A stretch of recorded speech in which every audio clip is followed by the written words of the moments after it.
विचार मंच आणि बहुंच्या स्नेहापोटी या ठिकाणी उपस्थित असणारे सर्व स्नेही नातेवाईक मित्रमंडळी आणि मोहोळकर, खरं तर आपणा सर्वांना आता बहुंच्या आठवणी ज्या उत्स्फूर्तपणे सांगाव्याशा वाटतात, त्यामध्ये त्या सगळ्याच आठवणी म्हणजे अशा सगळ्या आठवणी एकत्र केल्यानंतर जो एक संच तयार होईल, त्याचा एक महान असा चांगला संग्रह एकत्रित बहुच्या आठवणीचा एक मोठा ग्रंथ तयार होईल. मला वाटतं आपण याचं रेकॉर्डिंग केलेलं आहे, काय दिसतंय. तर या सगळ्या स्वराला जर आपण थोडं पुस्तकाच्या रूपामध्ये मांडण्याचा प्रयत्न केला तर एक छानसा संग्रह होईल, हे या निमित्तानं प्रथमतः मी सुचवू इच्छितो. आपणा सर्वांना माहित आहे की सध्या महाराष्ट्र अंधश्रद्धा निर्मूलन समिती ही आता फक्त मूळमध्येच फक्त ती असते किंवा तिचा बोलबाला दिसतो असं नाही, महाराष्ट्रामध्ये सध्या चालू आहे. त्याला तुम्हाला कारणही माहित आहे, दररोज प्रत्येक जिल्ह्यामधून एक एक बुवा सध्या पकडला जातोय आणि त्या बुवाचे वेगवेगळे कारनामे समोर येत आहेत आणि त्याचा खेद असा वाटतो की आतापर्यंत ज्या महाराष्ट्र घडवण्याचा प्रयत्न ज्या शाहिरांनी, ज्या समाज सुधारकांनी अगदी तळमळीनं मनापासून केला, त्या सगळ्या विचारांना जवळजवळ या शिकलेल्या लोकांनी आता तडा घालवला आहे हे दिसून येते आपल्याला. आणि महाराष्ट्र अंधश्रद्धा निर्मूलन समिती शाखा मोहोळ ही जी खरी सुरू झाली, त्याला एकमेव कारण फाटेभाऊ आहे.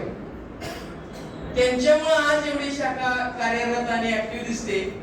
कारण मी बार्शी तालुक्यामध्ये पान निपाणीकर सर नावाच्या एका जिल्हा कार्याध्यक्षाबरोबर स्टाफ मेंबर म्हणून काम करत असताना माझी मोहोळा बदली झाली आणि मग इथं शाखा सुरू करायची म्हटलं तर मोहोळमध्ये शाखा सुरू करायची म्हटलं तर तिथं बार्शीमध्ये तालुक्यामध्ये पूर्णपणे फेमस असणारं नाव म्हणून मला फाटे भाऊंचं नाव सांगितलं.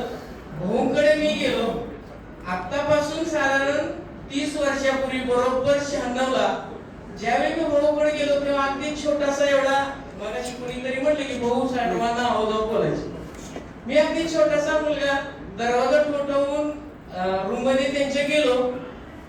त्यावेळेस त्यांना असं वाटलं नाही की हा अनिलचा कार्यकर्ता असेल एवढं किरकोळ, पण त्यांनी मला जी पहिल्यांदाच ती सन्मानाची वागणूक दिली होती. एक सामान्य एक मुलगा आपल्याकडे आलाय आणि काहीतरी म्हणणं म्हणजे आपल्यासमोर मांडतो यासाठी जी दिलेला आदर आहे त्याला मी पहिलं भारावून गेलो आणि घरामधल्या सर्वच सदस्यांची ओळख करून दिली.